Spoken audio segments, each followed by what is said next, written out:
नमस्कार दोस्तों। आज भूटान के तीसरे दिन हम आ गए हैं भूटान पार्ट 3 में। और अभी आप हैं दोचुला पास में।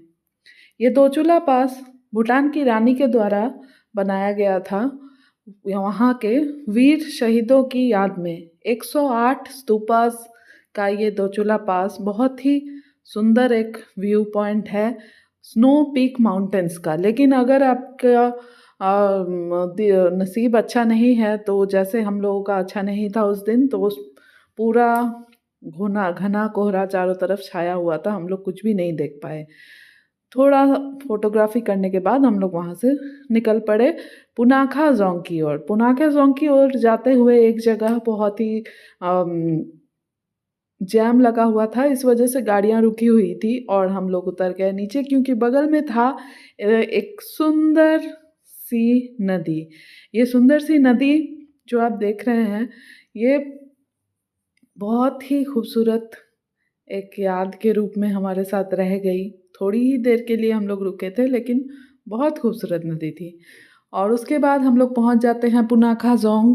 पुनाखा जगह का नाम है और जोंग का मतलब है फोर्ट या किला। तो ये भूटान का एक बहुत ही फेमस टूरिस्ट स्पॉट है। एक बहुत ही बड़ा किला है जो भूटान के राजा के द्वारा बनाया गया था, और आज की डेट में ये एक टूरिस्ट प्लेस है। और इसके अंदर भी एक गवर्नमेंट ऑफिस है और इसके अंदर एक टेम्पल भी है। वो टेम्पल भी बहुत बहुत ही ज़्यादा खूबसूरत है।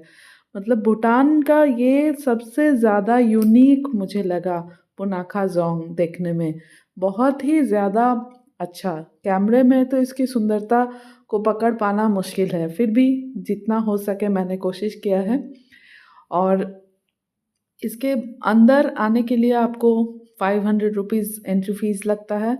और उसके बाद अंदर आने के बाद गाइड सब कुछ समझा देते हैं बहुत ही अच्छी तरीके से। और ये जो अभी हम लोग जहाँ पर हैं, इसके पीछे और एक जगह है जहाँ पर वो टेम्पल है, लेकिन टेम्पल के अंदर फोटोग्राफी अलाउड नहीं है। इसलिए टेम्पल का अंदर का कुछ भी आप देख नहीं पाएंगे।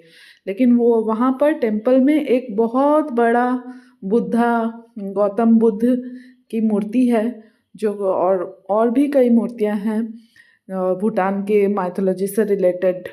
लेकिन गौतम बुद्ध की जो मूर्ति है वो मुझे बहुत ही ज़्यादा अच्छी लगी।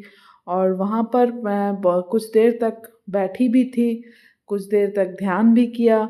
बहुत ही शांति अपने आप में फील होती है वहाँ बैठने से। और उसके बाद ही हम लोग निकल पड़े पुनाखा जोंग से पुनाखा सस्पेंशन ब्रिज। यहाँ पर दो नदियों का मिलन होता है और ये ब्रिज एक बना हुआ है, जिस ब्रिज पर चढ़ने से पहले आपको थोड़ा बहुत डर भी लगता है और थोड़ा बहुत मज़ा भी आता है। लेकिन जब आप पूरा ब्रिज कंप्लीट करके एक तरफ से दूसरी ओर चले जाते हैं और फिर दूसरी ओर से एक अपने जिस तरफ से गए थे उधर आ जाते हैं, तो आपको बहुत मज़ा आता है। जैसे राम झूला ऋषिकेश में हमारे यहाँ है, वैसे तो आजकल जानकी झूला बना दिया गया है जो बिल्कुल ही अलग है, लेकिन सॉलिड बना दिया गया है। लेकिन राम झूला जो है उस तरह का ये सस्पेंशन ब्रिज था। तो बहुत ही मज़ेदार लगा। बचपन की यादें झूले के जैसे वापस आ गई। और उसके बाद सबको बहुत ज़ोरों की भूख लगी थी। भूटान में हम लोग जितने भी दिन थे, जहाँ जहाँ हमने खाना खाया, उसमें से ये वाईफाई रेस्टोरेंट पुनाखा जोंग जाते हुए रास्ते पर पड़ता है। ये रेस्टोरेंट का खाना मुझे सबसे ज़्यादा अच्छा लगा और सबसे ज़्यादा किफ़ायती भी लगा। उसके बाद खाने के बाद हम लोग निकल पड़े अपने होटल की तरफ वापस, क्योंकि ऑलरेडी शाम होने को थी। लेकिन उससे पहले एक ट्री ब्रेक ज़रूरी था सबके लिए। तो हम लोग एक लोकल मार्केट में रुके, जहाँ पर जिन लोगों को चाय पीना था वो चले गए चाय पीने के लिए, और हम लोगों को मार्केट घूमना था, किसी को फ्रूट्स लेने थे और मुझे केवल वीडियो बनाना था। क्योंकि ये सारे वेजिटेबल्स बहुत ही यूनिक लग रहे थे मुझे। एक एक वेजिटेबल्स एक एक टाइप के, जैसे ये मूली कितना मोटा है, इतना मोटा मूली हमारे तरफ दिखता ही नहीं है। तो बहुत मज़ा आ रहा था सारे फ्रेश वेजिटेबल्स और फ्रूट्स देखने में। और इसके साथ तो बहुत सारे लोगों ने यहाँ पे थोड़ी बहुत शॉपिंग भी की। पीच यहाँ का बहुत अच्छा मिल रहा था, बहुतों ने खरीदा, खाया, बोला कि यहाँ पे बहुत अच्छा टेस्टी लग रहा है। और इसके साथ ही ये तीसरा दिन भी ख़त्म होता है और इसके बाद हम लोग कल चलेंगे पारो।